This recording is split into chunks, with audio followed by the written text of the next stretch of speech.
where lust for a whole life and nothing but less makes people jump out of a comfortable pond into an unknown ocean. Welcome to that journey between the East and the West. Who says Rolling Stones don't gather moss? Hello, everyone. I am Meenu Gupta, your host for the day, and I'm delighted to have you join me every week as amazing people share their incredible and inspiring life stories of straddling continents. Thank you.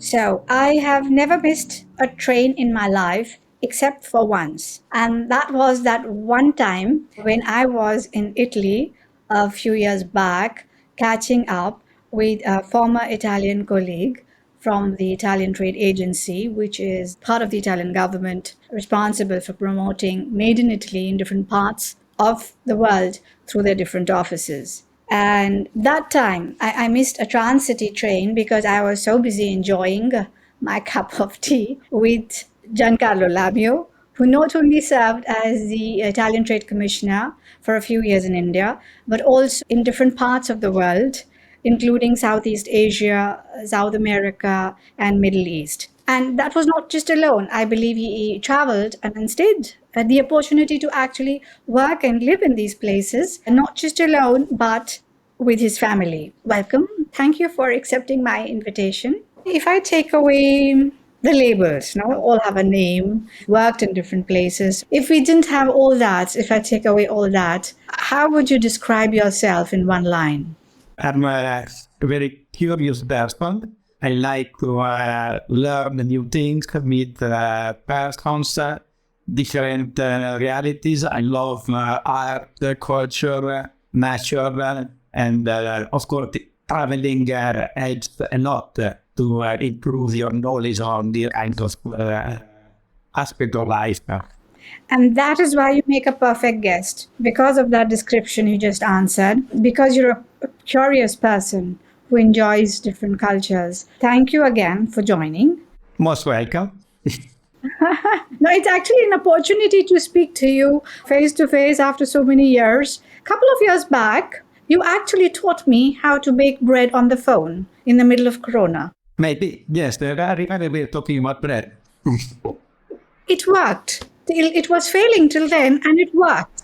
Excellent. And we managed to have homemade bread for quite a long while in the middle. Thank you. We will talk about your experiences, your life in different continents. And we begin a little with India. And that's somewhere we both had in common that we were there in that same office. So I remember when in a few years back, you had used the line, it was very exciting experience, challenging, too short. So if you share with us, how was it so exciting? How was it so challenging? And at the end, too short? When I was coming to India, or better, when we were coming to India, because I was not coming alone, I was coming with my family, and even with one cat. That I said, because also for that was a lot of challenge to bring a small animal from one side of the world to the other. And most of all, we were coming directly from South America. That was a completely different reality as cultural and geographic-wise. So, and for me and for us, it was the first time in Far East, to come and to live. It's not for short touristic trips. And of course, it was when my, at that time, Director General called me to propose, would you mind, would you like to go to India? Oh, yes, of course, I would be pleased. And then he asked me sharply, you will not change mind, really? No, for a second, what? But then, yes, no, I take offense. Oh, yes, my Eastern director, I will go. And that was it. An open attitude to what life offers. Giancarlo Lamio has lived in many continents with that attitude, allowing his life to be justly colored. Meanwhile, the surprised question posed to him by the Director General shows the resistance that many foreigners have when being posted to countries like India. What I heard is some people even call it a hardship posting. And maybe he was not even himself convinced of this proposal. But eventually, we moved to India. See, it was a very long trip from South America, Chile to India. I was starting first, and the rest of the family would have followed in 1 2 weeks. Time to reach there and organize a little bit the arrival of the others. And that was it. Of course, at the beginning, a new country, new wife, new office, absolutely different, I would say. Of course, the time was so difficult there because you have to get used to a different kind of life, a different culture, a different place. Because also from the weather side, it was different.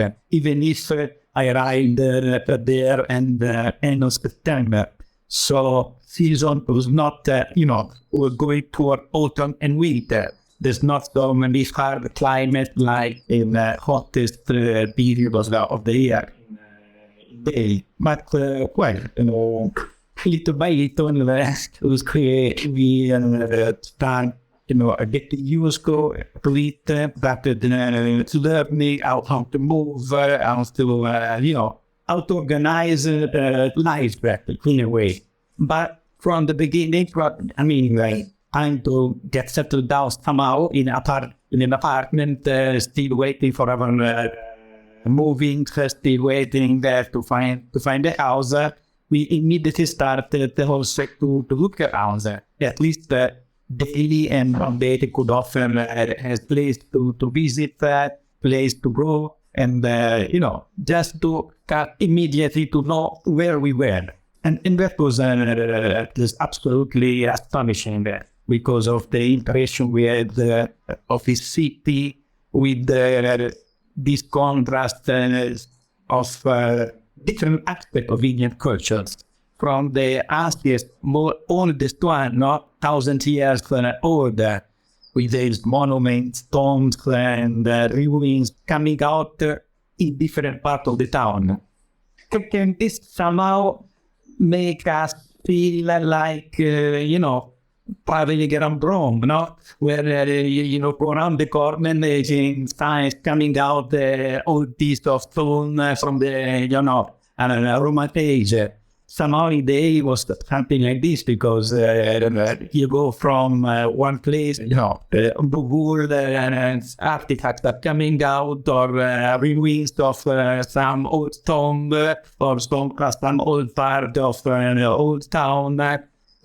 It's something that make you feel that you are in a place with an history, the very long history. That was quite different from living in South America, where they are, for our kind of approach, they are new countries. The oldest things you can see, besides nature, are not older than 200 years many times.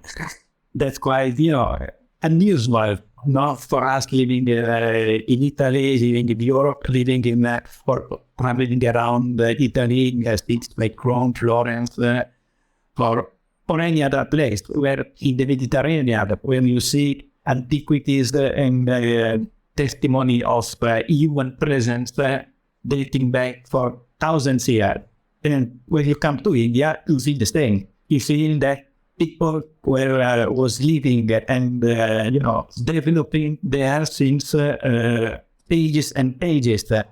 And that's how make you feel, eventually I came to be arrived to an old civilized world, an ancient, where there is, something dating back a lot of time. And then you feel that you must know something more about that. It must have been a photographer's delight. Of course, because when you grow up and with all your life, means your studies in Italy, in Europe, like any system, the culture, the way you study history is very centric, All the history you start studying from the beginning is centered on your country, on your continent, and then there is the rest of the world. When you come to another reality like India, you see that, oh my God, in the meantime that our civilization was going through its development, somewhere else, there was something different that was following the same path. Interesting thought, actually. So, while one part of the world was going through its own stages of evolution and changes, so suddenly you feel that, okay, oh my God, there's another part of the world which went through its own set of changes and evolution. And Exactly. And this makes you see that you and your civilization, my God, we are not the center of the world, as we supposed, or as we were taught from when we were little child. There was something else going on somewhere else. very interesting. I never thought of it like that. That it's a certain level of awareness of both sides. Suddenly you see this and this. So you have a chance to draw comparisons then. Well, that must have been very interesting. Exactly. And to see that not only in your area, in your continent, something amazing was coming out to the millennium, but also somewhere else, that not somebody that was able to produce certain kind of work of art, certain kind of architecture. And then also after a while, after you were traveling around, starting to know this sort of new reality, then we are also interested and curious to learn something more about when these two realities started to communicate each other and to influence each other. And then you realize that, for example, since the Roman age, there were links and trade contact already at that time between India subcontinent and Mediterranean. Right. Make you feel that even with that, the two wars, now we talk about two, but we put that free. If you talk also about China, there was another, parallel civilization coming up. That these wars were not, bubbles that closed in itself, but there were connections. No, there were interests between them because if already the Romans at that time were interested on spices coming from India, and then the archaeologians discovered in south of India Roman coins, no, that means that some real exchange was there. Not only the Silk Road through the Central Asia, but also with the India subcontinent was something that people knew something was there. Giancarlo throws a fresh perspective on living in different countries, particularly the ones with really ancient civilizations like Italy and India. The feeling of wonder one sometimes forgets to indulge in when comparing how one civilization evolved while one was living, working, growing, and developing in another country. Yes, now truly, actually, that many hundreds of years back, India was called the Golden Bird at that time. And different parts of the world, including, as you mentioned, and from the Mediterranean, people wanted to have access to the spices and the riches and the silks and so on at that time before the British rule happened. So, which of course was a pity and it went down in the ruins. But therefore, I always have a question which I'm curious to ask. When people say developing world and the developed world, I always question, I have a question of definition. Why are they calling this part of the world developing? Probably in which context are they calling it? So you get where I'm going with that?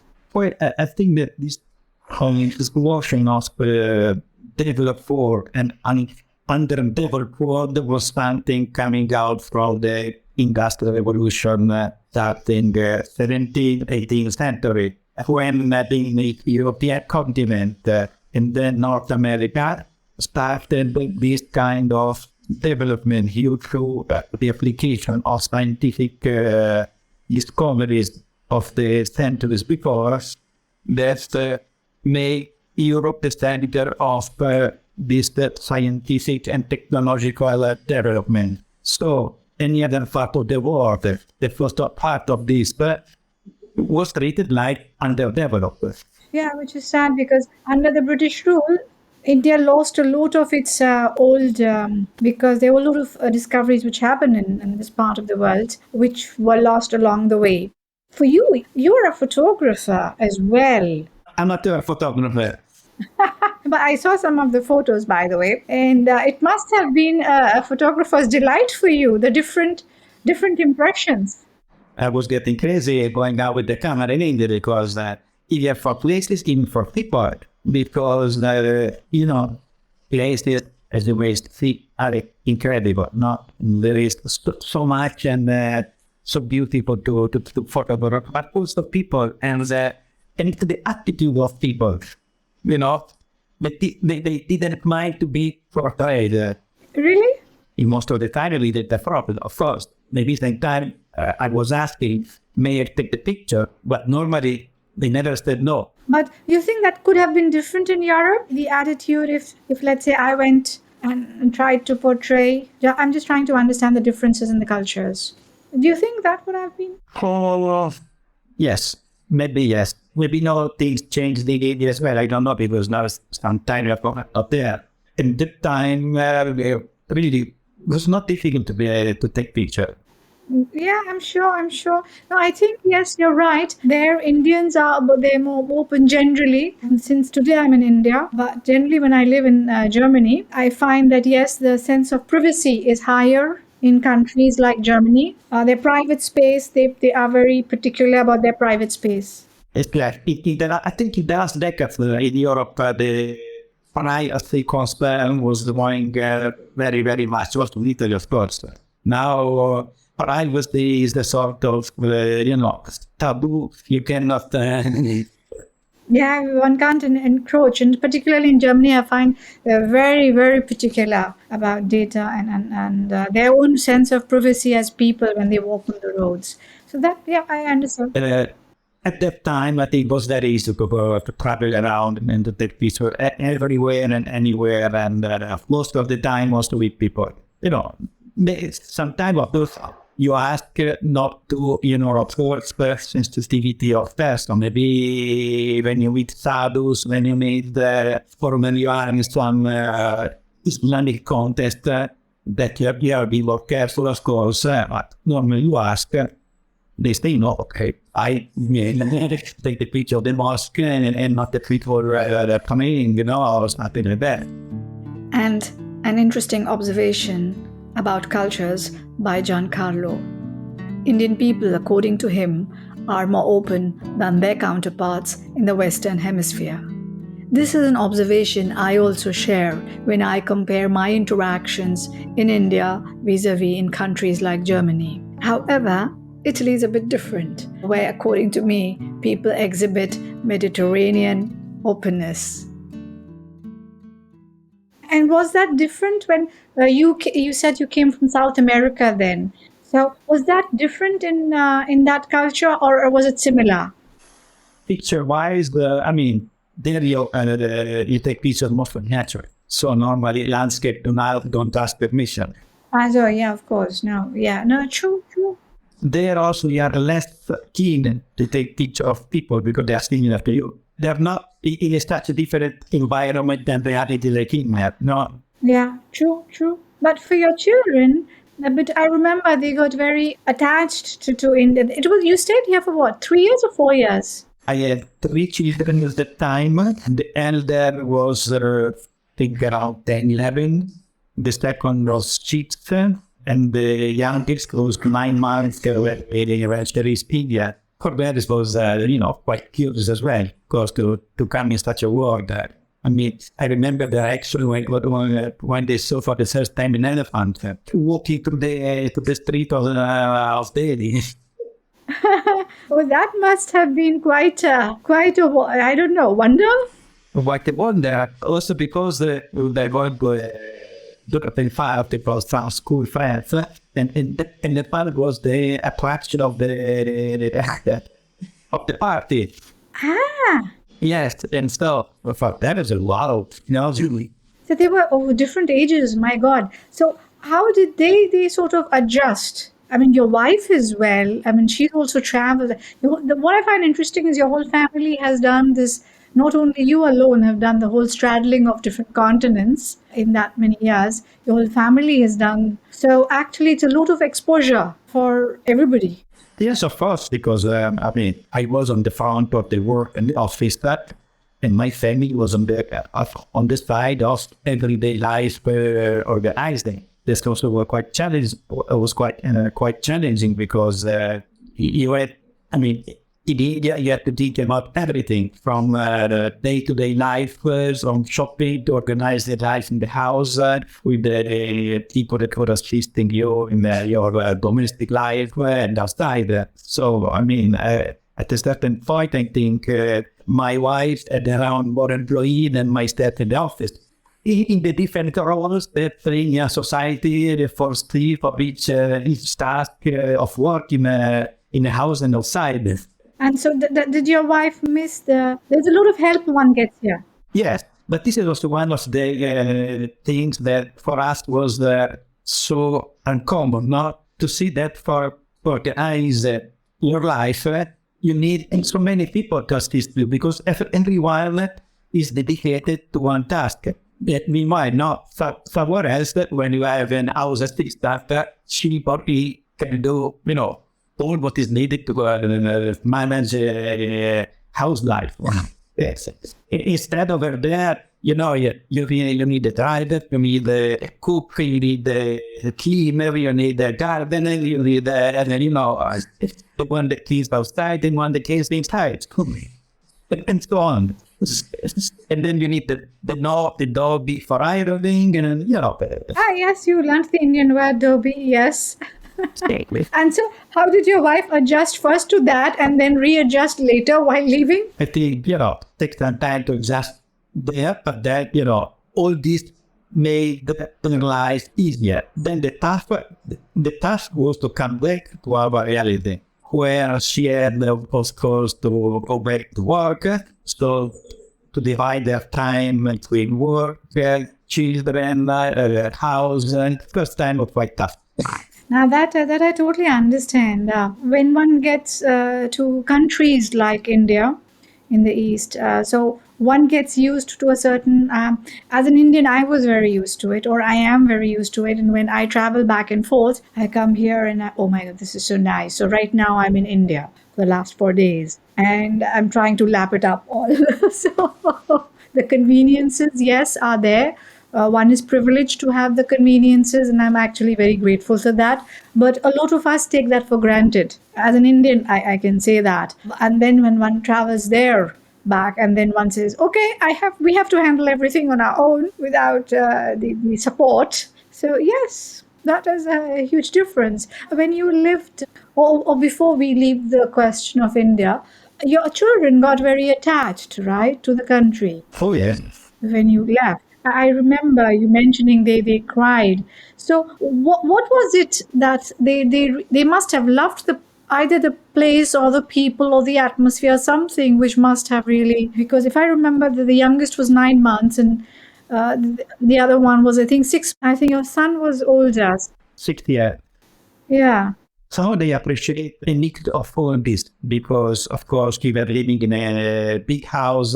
Each of them could have his own room, his own space. But when you live in places like India or somehow you live abroad in a community of expatriates, you have a very active social life. You are always out meeting people or doing something because you have more time, because you have more opportunity. And that is quite different from where you come back to your reality when you have, your day is scheduled hour after hour. Yes. Now, which is true. Then the hours that you have, they have 24 hours in a day. And if those a few hours are allotted to doing different things, normal life functions, and somebody else is doing it for you, then you actually get those extra hours to do something else you might enjoy doing. Exactly. And then also be in a new place, but there is also a lot of new things to see. There is also a mental attitude because when you are at home, even if, you have a beautiful things to see beside you, oh yes, this is the somewhere, fun I go. When it's fun I go. When you are outside in the competition like that, right? Then you know that you will be there for a while, but because this is part of the game. Then you try to get all spare time for the opportunity you have to, at least for us, to see as more as possible and to learn as much as possible because that's, you don't know when and if you will get back there or we have a so easy opportunity to learn and to see all what you have around.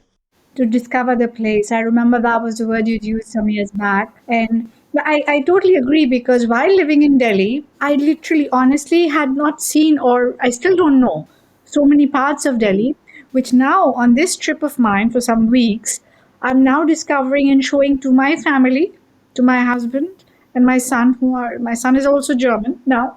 So I'm seeing everything with new eyes as an observer, and it's really different.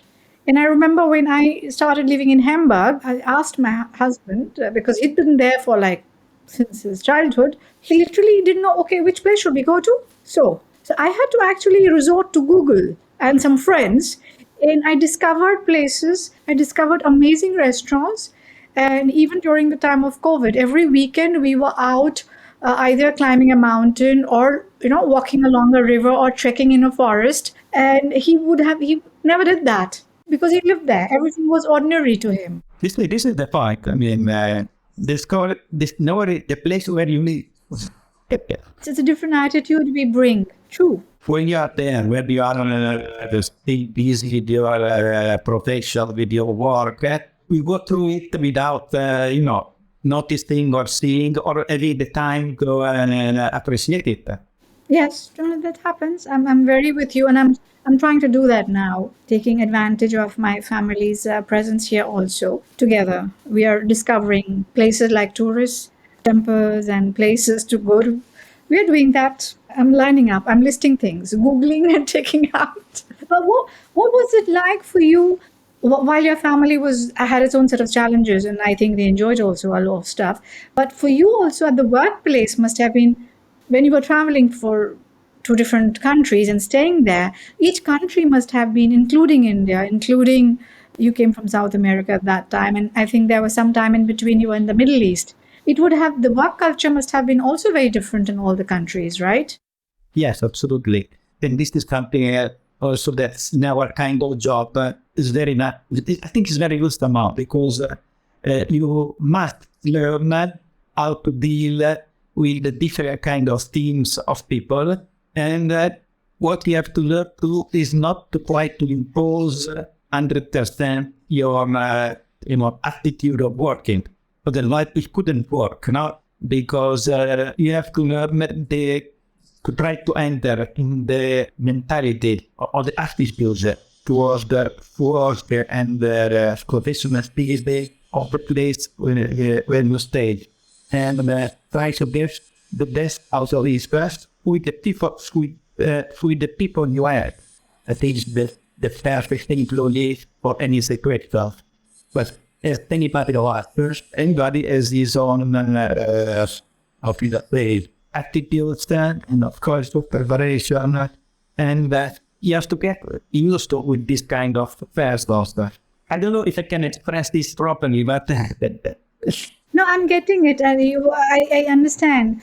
Essentially, with an open attitude and with the idea and going with the thought that you would not impose your will and decision on people, first trying to understand their part and before coming to a decision. So let's say in a situation of conflict in any part of the world, let's say not only in India or in different, I'm sure you must have handled it differently in different countries based on their culture. And so how was it like? So let's say a challenging situation it would impose in the Middle East would be different if there's a conflict at the work front, if they have.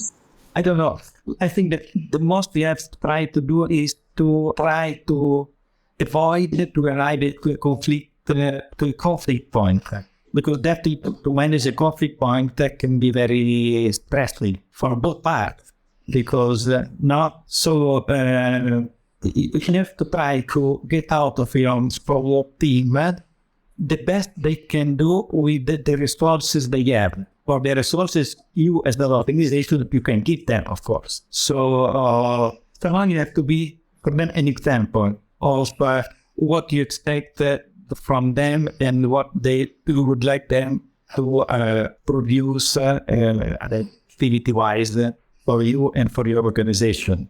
It's actually very wise, and I like that the strategy of I like that because you're saying instead of arriving at a point of conflict, we work in such a way that stage doesn't reach. Exactly, to avoid and try to foresee the situation that could bring a conflict. I know it's not easy. Sometimes you don't manage to do it because maybe you are under stress, you are under pressure from maybe short time activity to do or any kind of external situation. But still, I think they should. It was the attitude I was trying to always to adapt to the daily work, at least. Yeah, no, I totally am with you, and I like that. As an intercultural expert, I find that very, very nice, and which I'm sure a lot of people, and that's very wise, what you have just said. For people crossing borders and straddling continents, one has to do that. And try to understand, I mean, maybe when we have something to do, a habit to reach, you think we could do this and this and this way through this text. But then if you don't compare the way somebody else would do it, maybe you miss an opportunity to find it in a better way, according to the experience of the other. Another pearl of wisdom by Giancarlo for people working across continents. There are more than one ways to do the same thing. And if you fixate yourself on that one known way, then you are missing an immense opportunity to explore other perspectives and to learn and grow. You're talking of putting the ego aside and looking at the objective, which is a phenomenal way of working, actually, not only across continents, but at work. If you have to reach a target, maybe to find the best way to do it. Maybe not the shortest as you was thinking to do it, but then you have to adapt to some sort of, circumstances, of kind of work, of mentality. That if you are coming from another reality and trying to drop your reality over there, will never work. Yeah, no, I totally, because I think in what I've heard from different companies, it's different. This is something I think what you learn by, not making mistakes, of course, because everybody can make mistake in this approach. But this should, this also makes you should make you know something. I mean, if it didn't work out something, why did it work out? It was my fault. That was not able to trust me what we have to do. It was his fault because he would not understand it for some reason, because he was out of his reach to understand the way I was asking he was where to do it. No, that's nice. This is something that somehow nobody teach us before how to do it. No? Because then any organization, any government, non-government, when they send you abroad, they send you abroad with target to reach. Now you go there. Listen, who was there before you? Yes, was good, but no, this maybe was not so good. We expect much more from that office, from that country. But there is not, an approach, a cultural approach in the training they give you before on where you go. Most of the time, it's something you have to work on yourself. Which is so right. Actually, I was discussing this subject with another person yesterday, a lady who's just set up some years back, G100 global platform, and we discussed the peace initiatives across the world. And a year back, I had the chance of interacting with an organization in that area. And I was surprised because that was an academy. And the people with whom I interacted, I realized they're an academy actually teaching peace initiatives, but they themselves are not interculturally sensitive. So, how can you go out and teach peace without having that sensitivity? And what you are saying is exactly that people generally don't get that training. So, in your case, you turned out to be extremely wise. I love the idea and the strategy that you used. When you are going from different parts of the world. Somehow it works, somehow it doesn't work for X number of reasons. But what you always try to be is to be very open-minded. I mean, that I always think that, oh, yes, maybe I'm right, but maybe also there is some other they have to think about or to consider. Maybe there is also another way to do something, or not the better way, a different way. That calls for three things. That calls for an open attitude.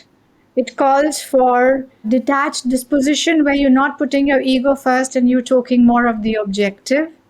And it calls for a lot of wisdom and adaptability that one needs to have, which I think you used, if from what I hear.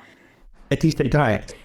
Now, I'm sure, I'm assuming, and with safe certainty, that even your family, with so much exposure, if they were traveling and staying with you in all these different continents, exposure brings a lot of changes and development and evolution in people. So I'm assuming they used the same degree or different degrees of adaptability to live life in different places. So I'll ask you a risky question. which was okay for your family? Which was the easiest place to live in? Easiest place when they moved in different parts of the world? First, with them, I can compare two places where we were together, South America or India, because when it was before in Saudi Arabia, I didn't have a family yet. So at that time, was bachelor, so I was only myself for that. For the two different areas, okay, for the cultural change, South America was easier because somehow it was a European-based or maximum North America influenced culture.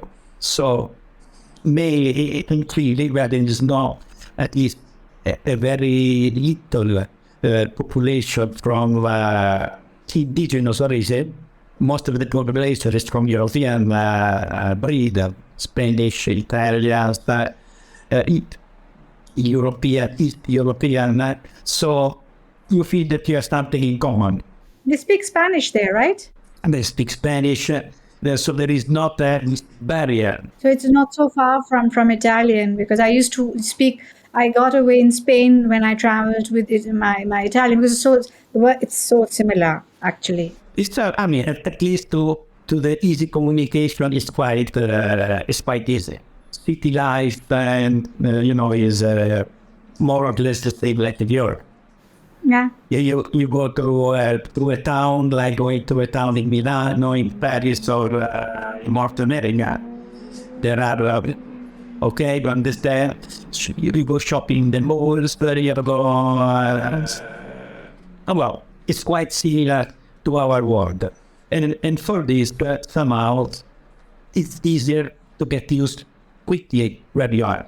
On the other hand, when you come to a subcontinent like India, there is all the fascination of the gym, because somehow everything is so different. But also is this make it more exciting, because there is so much new that you can learn and do it. And then somehow family life is more easier because, as we said before, you can in the house you can have lots of help that make you free of your more common day-to-day life, and this is unexpected. But in the other places, in India, at least at the work front, most offices speak English, right? But in the other countries you traveled, how was it like?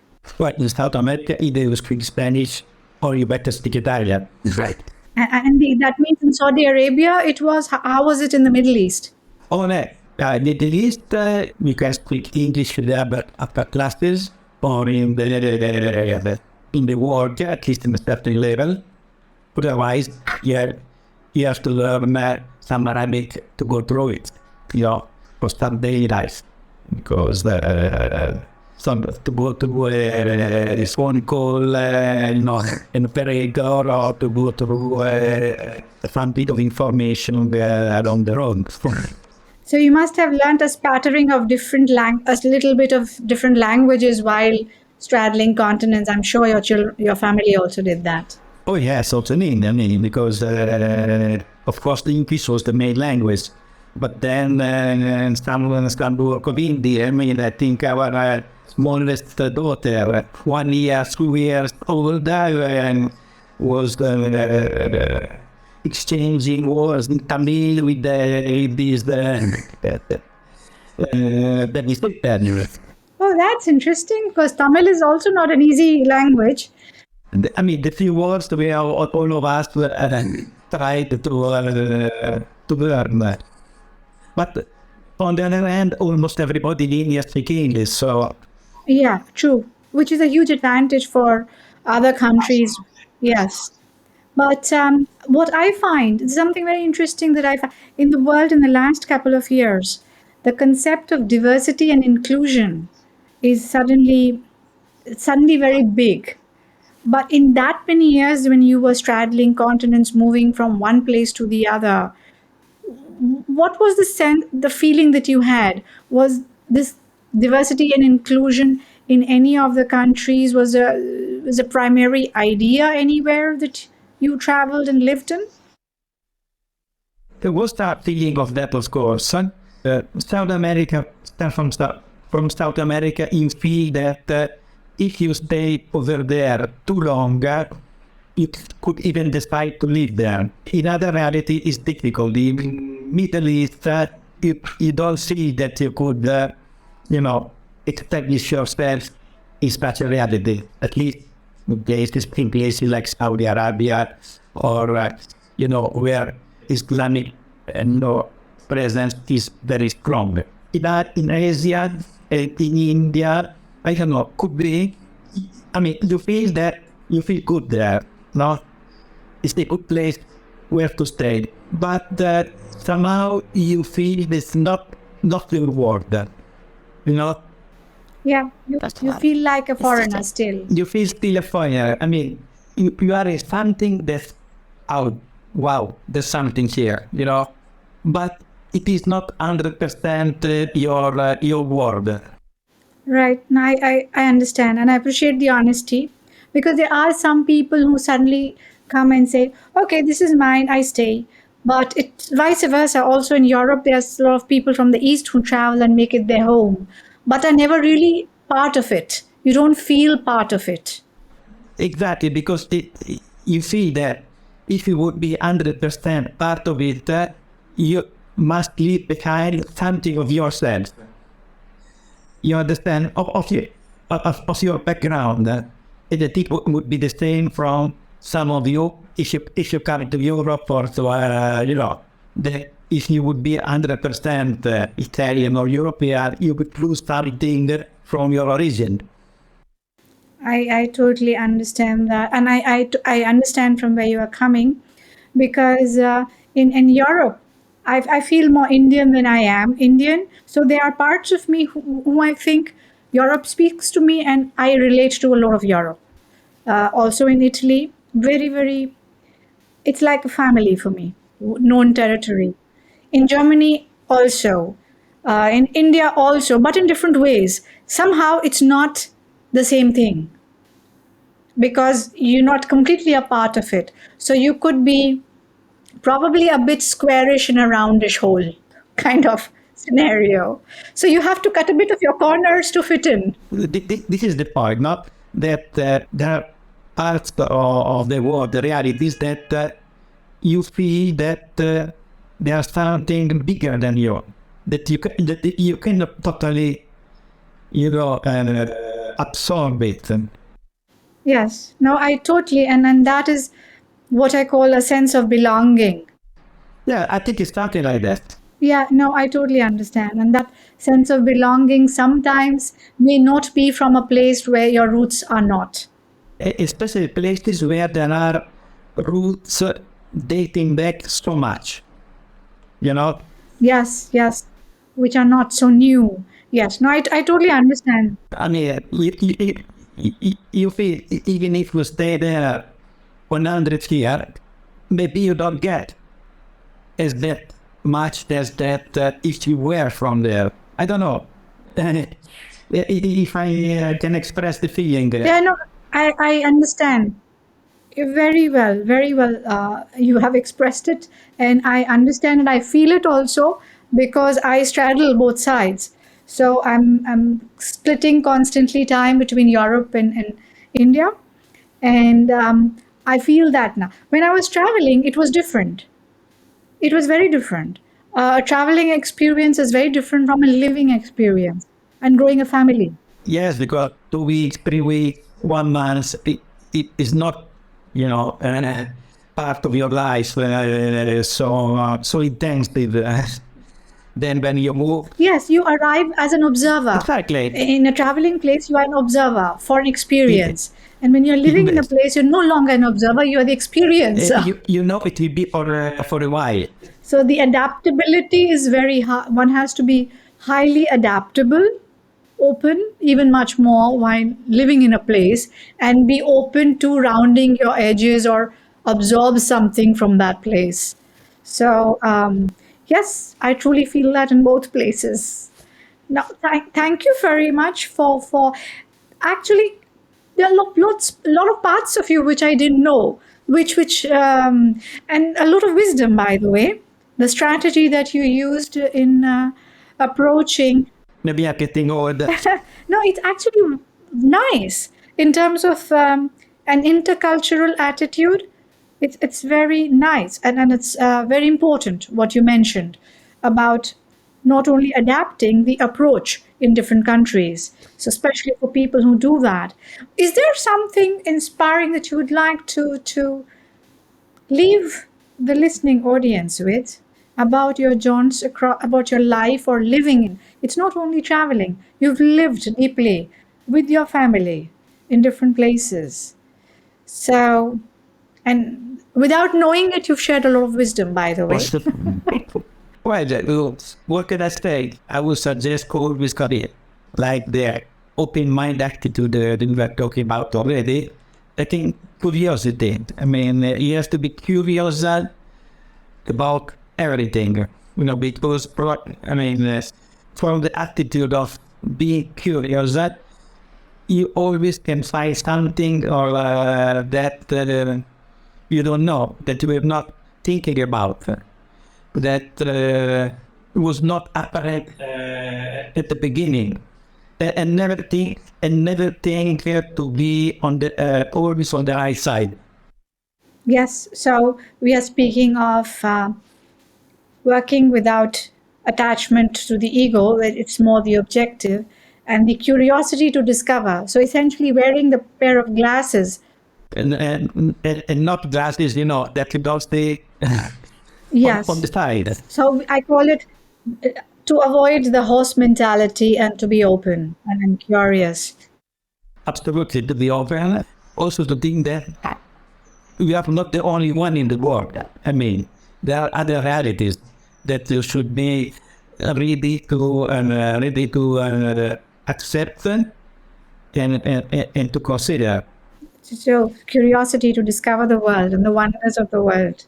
So thank you very much. Most welcome.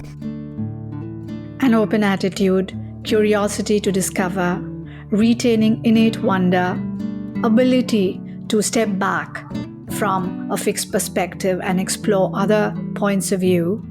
These are some of the nuggets of wisdom that Giancarlo shared with us today from his journey of life to absorb multiple colors of different countries. He did gather some moss people. Thank you for listening to the series Between the East and the West. Do subscribe to the channels mentioned on the site in case, of course, you liked what you heard. I am Meenu Gupta, the host of the series, and I'll be looking forward to your comments. We love feedback. Thank you once again. Namaste and bye-bye.